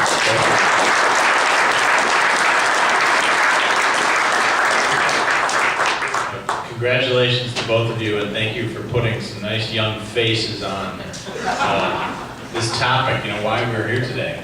And that gives us a little hope for the future. I have next up Warner Huerta. You could join the committee here at the table, sir.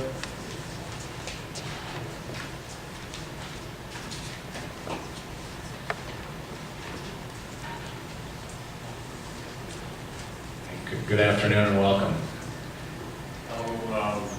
State of Minnesota senators, welcome to our land. I'm an Indian person from Duluth, Minnesota, and I'd like to speak against Polymet and the mining companies from developing these threatening places for people of Minnesota. I'd like to read to you, first of all, a portion of the 1854 treaty which I feel is in danger by this endeavor. In Article 11 of the treaty it states, "And such of them as reside in the territory hereby ceded shall have the right to hunt and fish therein until otherwise ordered by the President. These, the rights, have been interpreted in several courts as still being in effect supersedes those of the state of Minnesota." So I'll be very, very careful in making any type of law that supersedes the treaty. And in northeastern Minnesota, we have the 1854 Treaty of the Minnesota Chippewa Indians. Now, there's been a lot of eloquent speakers here, and I am just an ordinary, everyday person coming from Duluth, Minnesota. I feel that this endangers our Indian spirituality, culture, resorts, tourism in the area. An increase in the standards of the Minnesota Pollution Control Agency increases of sulfide and toxins into rivers, lakes, streams, which are in violation of I believe, the treaty. Now, my spirituality and culture rests under this treaty. And I hope that you guys remember this. It also threatens people who have moved into a rural setting by polluting the groundwaters, which will threaten the small towns, the people who have chosen to live in a rural setting. The rivers, streams, lakes are my spirituality and my culture. Mining of heavy metals not only threaten my spiritual, cultural, but it threatens other individuals as well. It threatens the mom and pop resorts which are located on lakes and streams of northeastern Minnesota, the sulfide mining. Tourists come to this area to get away from pollution. We are now telling them to come in and enjoy our polluted areas. I don't like this.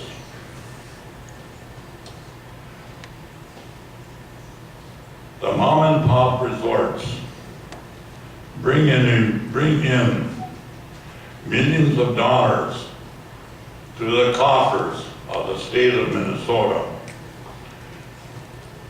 So do the other types of industries that are located here. For instance, the wood industry.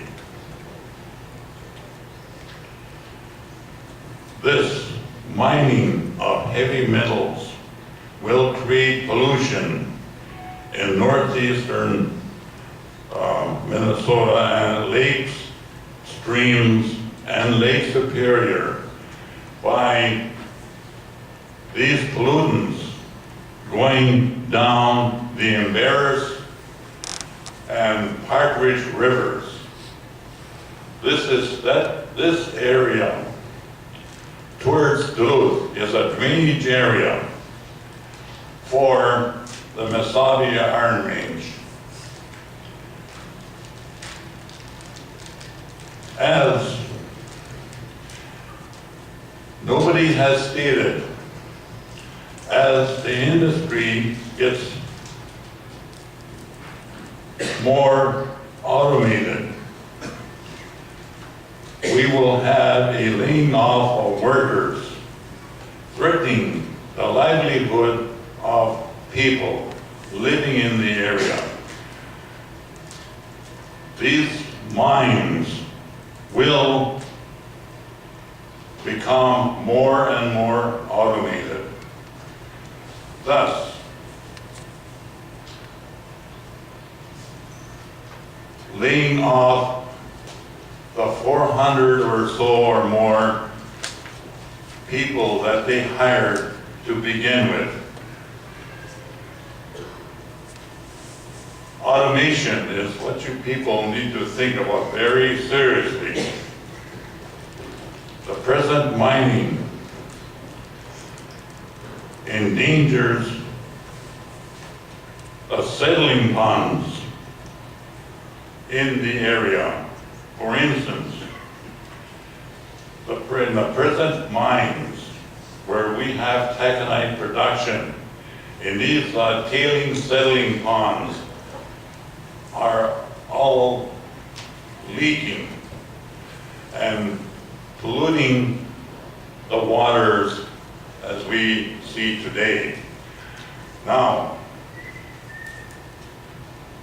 these mining companies plan on using these settling ponds for the tailing. These tailing ponds are already leaking.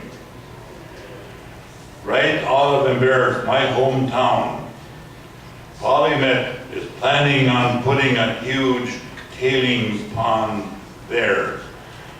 What happens when this tailing pond starts to leak,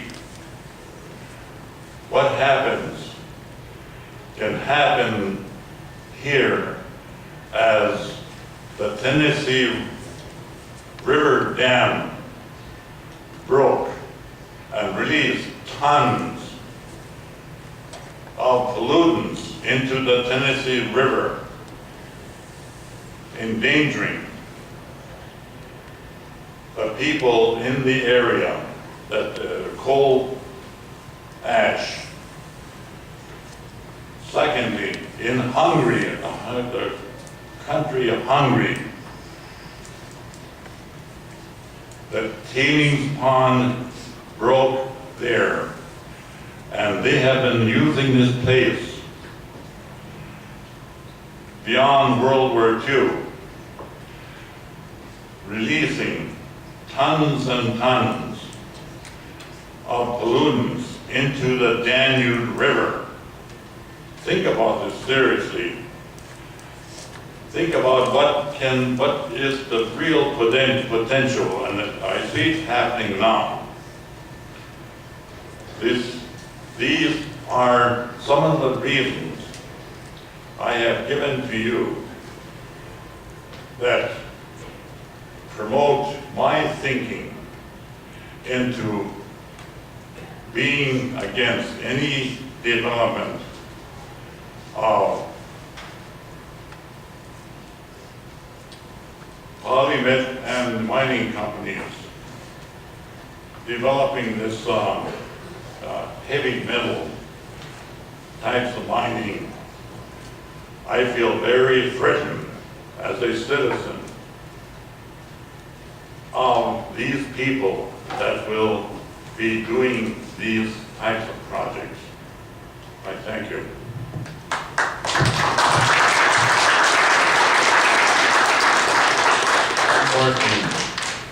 I'd like to, Please, if you can share a statement or some information you have, our staff will take that and appreciate your time this afternoon. I next have Bob Taman.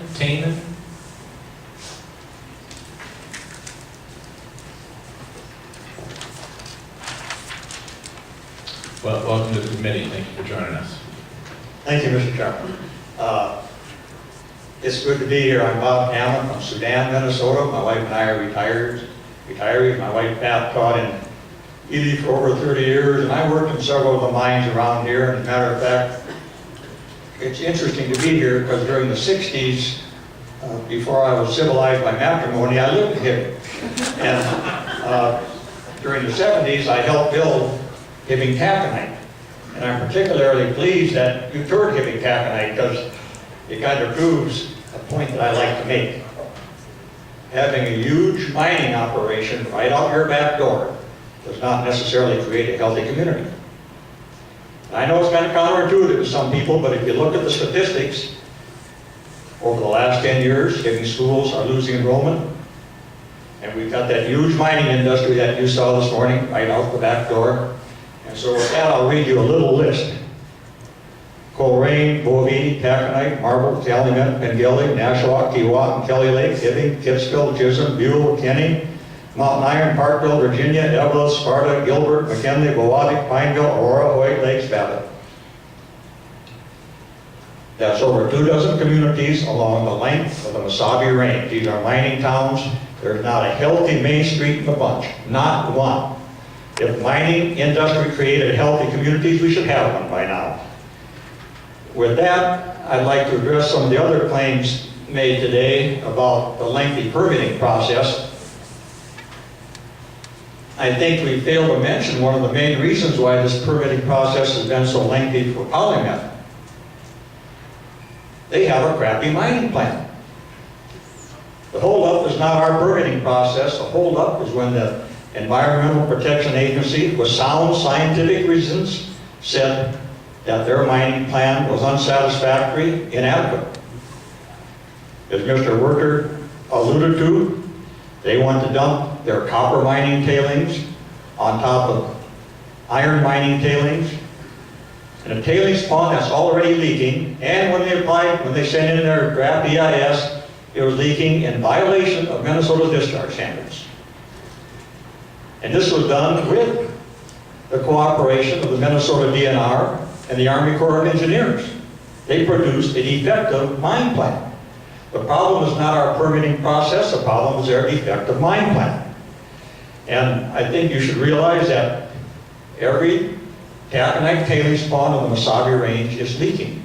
Some more polluted than others, but they're all leaking. We have a mess to clean up before we permit another mess. We shouldn't be in a mad rush to permit before we clean up our existing messes.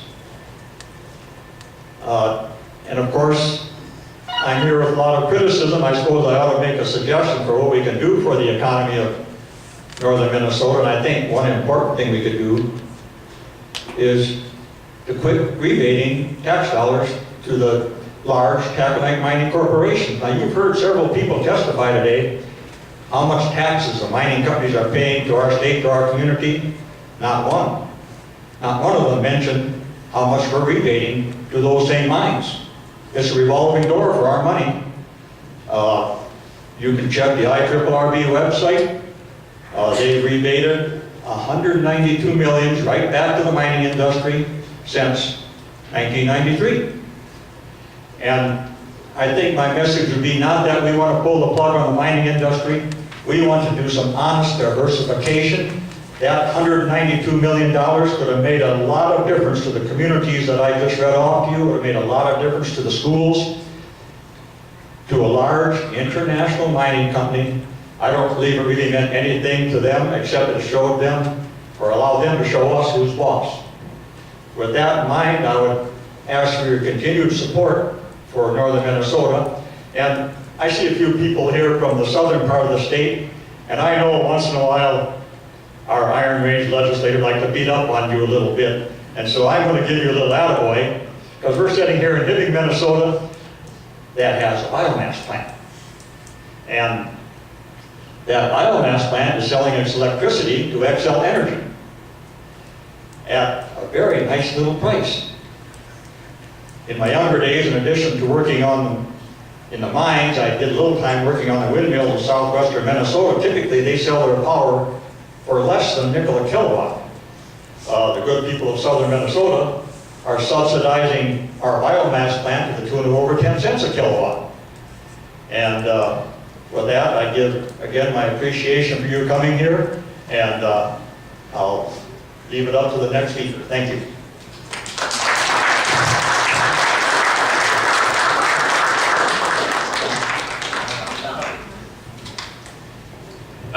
Thank you.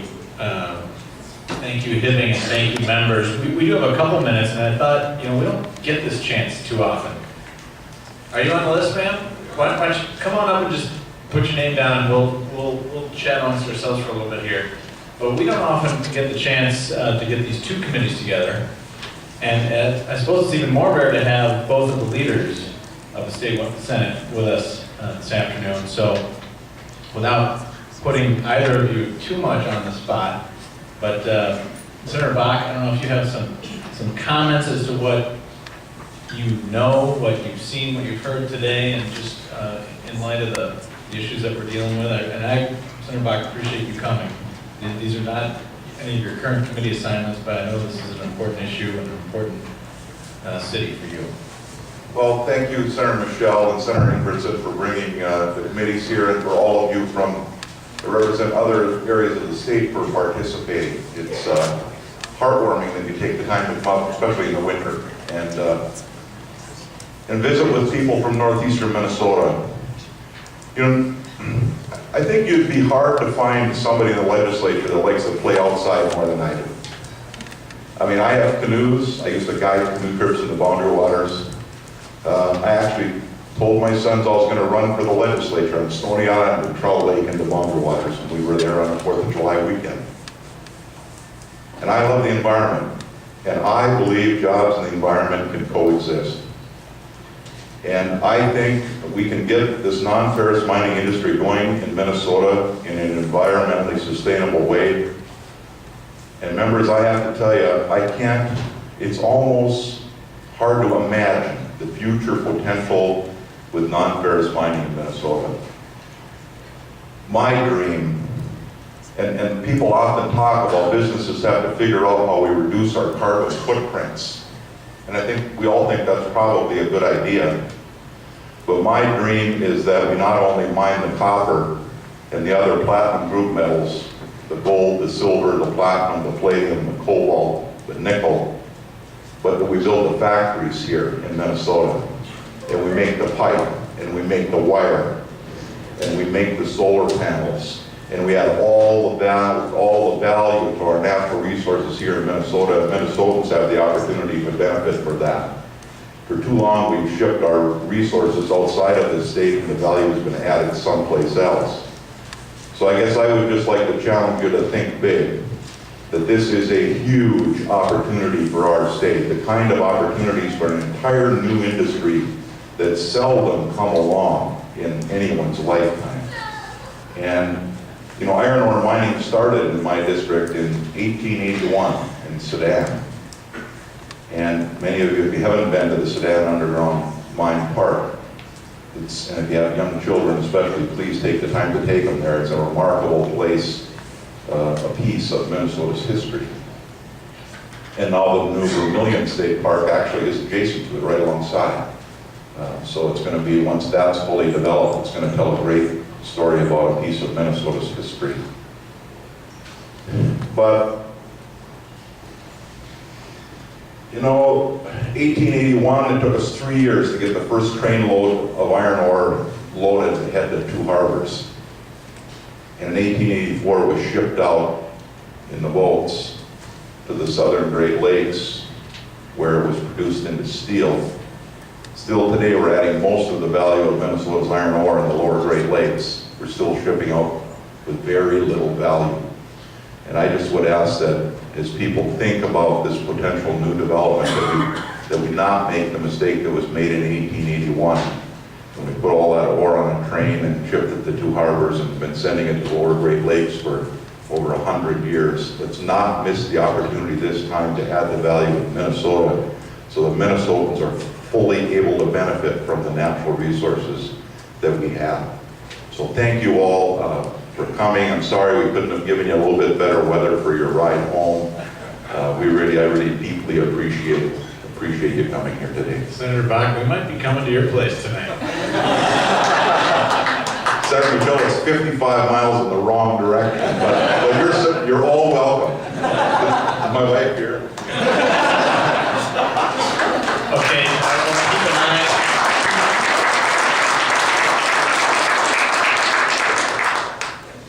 Maybe if I could ask these 3 to come to, actually, we've got 4 chairs. If we could have, I'm just going to say first names, Nancy, Brad, Tom, and Lynn Ann, at least first, if you could join us together, and I do need to ask you to keep your comments pretty tight, maybe a couple minutes each.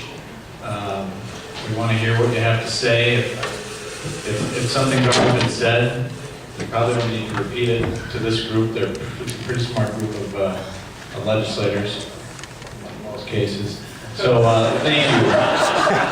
Thank you for joining us. My name is Tom Jimmy. I reside in Edwards, Minnesota. And some of the comments I heard here, as far as the tailing ponds leaking, who's established this fact?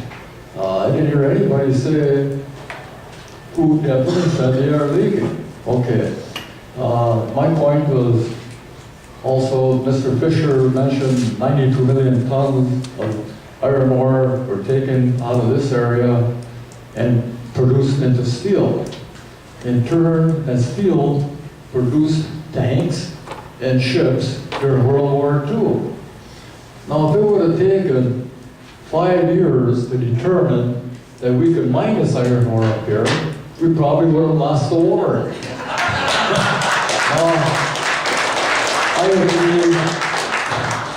I agree with Governor Dayton that the process, it should be streamlined. And I believe in the environment, and I believe the companies like PolyMeth, these people also live in this area, and they go fishing and hunting, and they're concerned. They're not going to purposely polluted.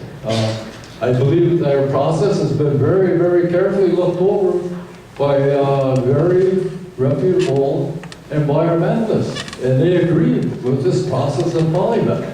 It's not the old process that we used in the 1900s. We have new technology today. We put men on the moon, and I guess that's my point. So thank you for allowing me to address this committee, Mr. Chairman. Thank you, sir.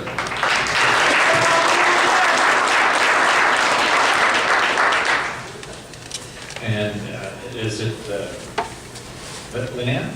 Nancy. I'm sorry, Nancy. Welcome to the Nancy committee. Hibbing. I'm president of Conservationists with Common Sense. We have over 4,000 members, which are people from all across the United States who come to northern Minnesota to enjoy the public lands and waters. But another part of our mission is also providing for healthy communities to live in and to welcome the tourists that come to our communities. I grew up and live in Ely, as my husband grew up in Ely. We went through the Ely schools. My grandfather worked in the Pioneer Iron Ore mine, and my father worked at reserve mining. My husband started at reserve mining, and in 1983, when reserve went bankrupt, he ended up leaving Ely, as many other workers on the Iron Range did. We had a mass exodus of skilled laborers that left the Iron Range looking for jobs. He lived away for 4.5 years, working at 3M in Hutchinson, commuting 300 miles every few days because we have a nice lake home on Fall Lake. And it wasn't until 1989 that he returned to the range when he was hired at Forbes plant. And then subsequently, he was hired in 1990 at Cypress, which is now North Shore Mine. He just retired after 20 years at North Shore Mine. Now, growing up in Ely and going to the Ely schools, the taconite taxes helped build those schools. And if you have an opportunity, go and take a tour of this Hibbing Space School. This is proof of what mining taxes gave to our communities. You go all over the range and we have beautiful schools, beautiful stadiums, beautiful gymnasiums. You go anywhere away from the range and you're sitting on bleachers at football games, not beautiful stadiums.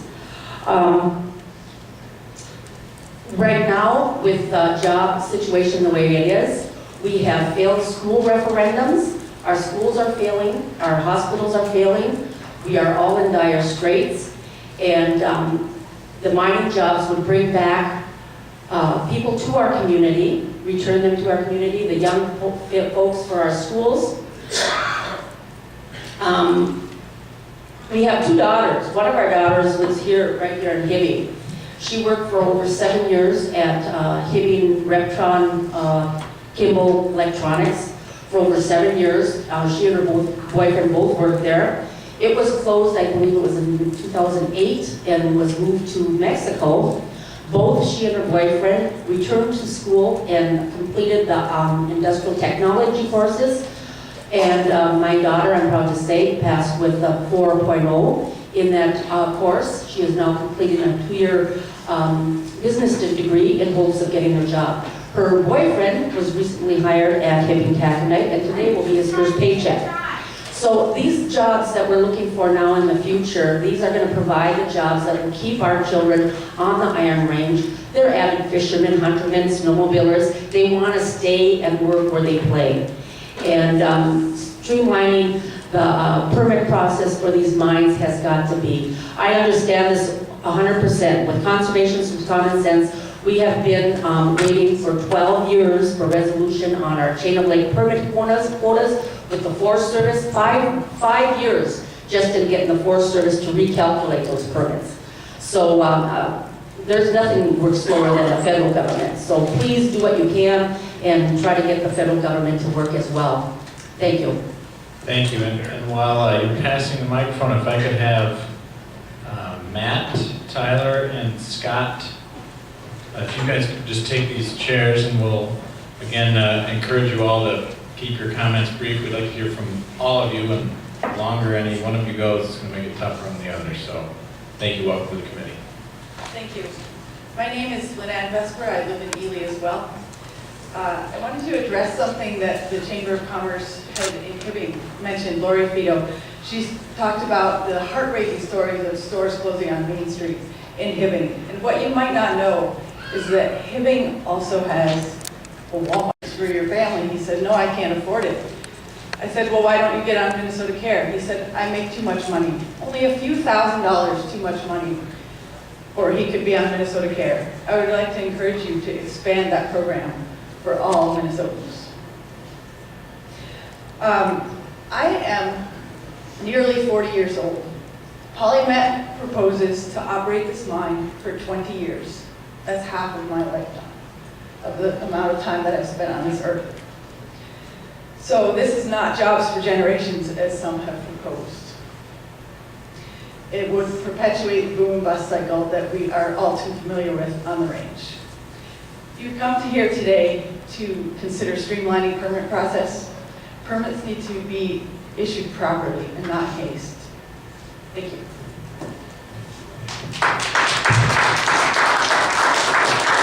Brad, welcome to the committee.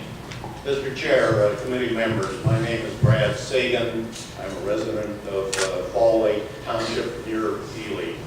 I'm the chair of Northeastern Minnesotans for Wilderness, a wilderness and environmental advocacy organization. I want to make just a few key points. First is to point out some missed opportunities perhaps for the committee. There's a speaker missing at this meeting. You would think that with the wonderful things that are about to happen with sulfide mining, you would have invited a representative from an area that already has sulfide mining to come and tell you about the benefits. There's been no such invitation. There's been no one from Montana, from South Dakota, speaking at these hearings or these meetings. Why? Because the news is not good. Yes, there is a brief span of economic activity followed, as others have mentioned, with mining by a bust cycle. But in the case of sulfide mining, this bust cycle also includes the fact that sulfide mining has destroyed the environment.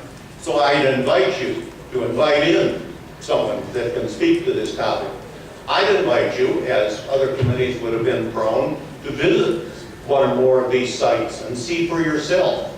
You may check the Gilt Edge mine in South Dakota, where the state and the federal government are faced with a $90 million cleanup cost over a relatively small-scale gold mining project. You might check the mining activities in Montana, where 100 miles of the Clark Fork River has been destroyed by sulfide mining activities. So here are opportunities for the committee to become better informed on this.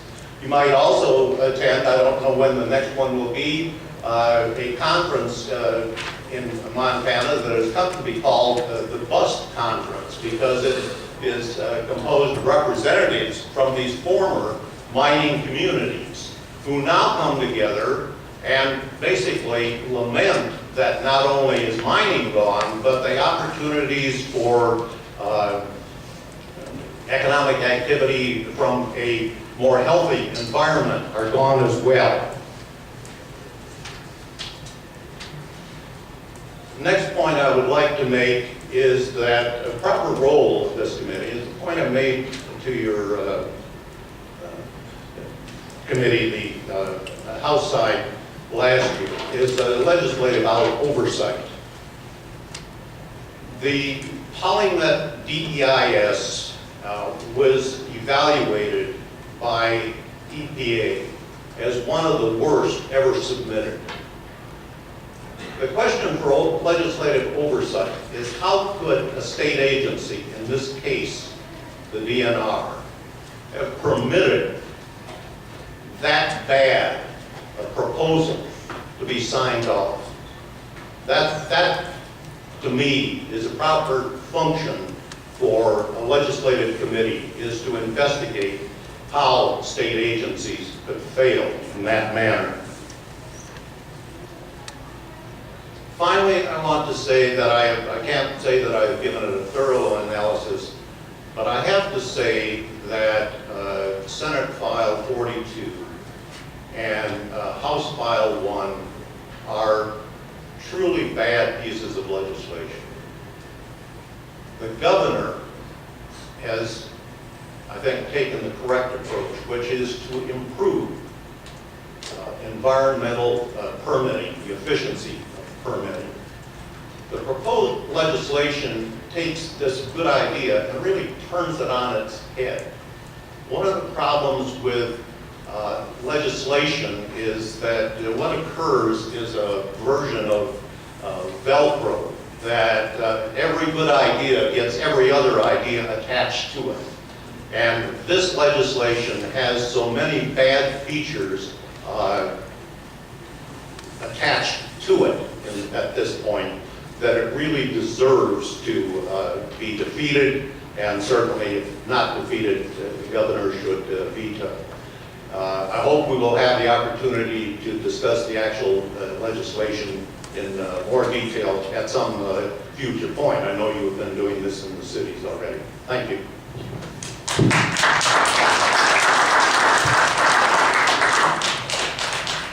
Do I have Mr. Tyler? Yeah. Yep, There you are. All right, so I'm a forester by training, and I'm not here to be so much as a NIMBY as to be a good wood tick, which is to say, we need to take care of our forests because they are an excellent and sustainable long-term jobs growth engine. For every $1 generated in logging revenue, you often have about 40 times that multiplier effect as it goes through the value-added chain. And I liked a lot of the things that I heard, for example, from Bud Stone earlier. I think if we were really serious about growing jobs and growing jobs that can be stable over the long term, we have to start looking at, in diversifying the forest sector, and there may be some ways that the permitting could be, made more efficient, not less stringent, but there was the example of Germany and having more stringent standards, yet more efficient application of review. So if there's going to be more investments in the forest products sector, it'd be good to have those done in a stringent yet timely way. And I think that would be the way forward. Now, I think Brad over here made some very good points about acid mine drainage. I got curious about this because there's actually an exploration site in my neck of the woods down by Finland. And it's actually right in sort of the headwaters of one of my favorite trout streams, the Baptism River. And I didn't know what was going to go on, so I started doing some research. And I found a study by some PhD mining engineers and geochemists. And they went back and they reviewed mines that were post-NEPA era in the United States. And they matched up sort of their EISs with what actually happened with the water quality data. And they went through, and what they found was that it was about 73% of those mines caused some pretty serious groundwater or surface water or both violations, really messed up groundwater. And when you break down those numbers further, you find that the ones that didn't really violate were in arid regions with dry climates, so there wasn't precipitation and things to flush that through the system. What you found when you break those numbers down further is that of all the mines that were in boreal regions, like here, with pines and a lot of water, precipitation in the winter and so forth, 100% of them, if they're open pit mines, 100% of them violated water quality in some pretty serious ways. So what I'd ask is for folks to really think carefully about how we streamline things. For example, I haven't looked at the Senate bill, but HR 1 has a provision that in some circumstances would allow projects to start being built before permits have been issued. Now, I'm not a legal scholar, but I will tell you, if we had a copper sulfide mining project, and it started getting built, and ore started getting moved. And then it did get a permit denied. What do we have? We have a bunch of waste rock that's leaching now, sitting out. That creates a liability both for the state, for the company, and for the local communities. So we should have caution here, because if we start allowing people to go forward with things before they have the permit issued, the state could be on the hook for some damages that could otherwise be prevented. Final note, someone asked earlier, who is it who's established that the wells up by Embarrass are polluted? Well, if you actually, I've taken some time and I did the best job I could to read through PolyMet's EIS, and if you look through that, you actually find that data is in some of the supplemental files for that. PolyMet's own study showed there's at least 7 wells in that area that are polluted. What are they polluted with? Manganese. Now what does manganese do? Well, the science tells us that it brings on a disease that's similar to Parkinson's. And you talk to some older guys that have welded, sometimes they'll get this, they'll get the shakes, because they've breathed that in. If these wells already have elevated levels of manganese beyond health department standards, and we allow them to dump more tailings on top of that, and the manganese will be more mobile because of the acid from that rock, then what do we get? We get even more manganese seeping down and polluting private wells, making its way into the rivers, etc. So I urge a lot of caution, and thank you for your time.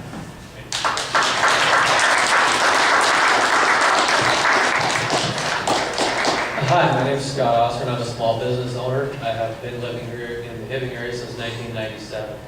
At the peak of my business, about probably 5 years ago, we had 6 office locations and 17 full-time employees.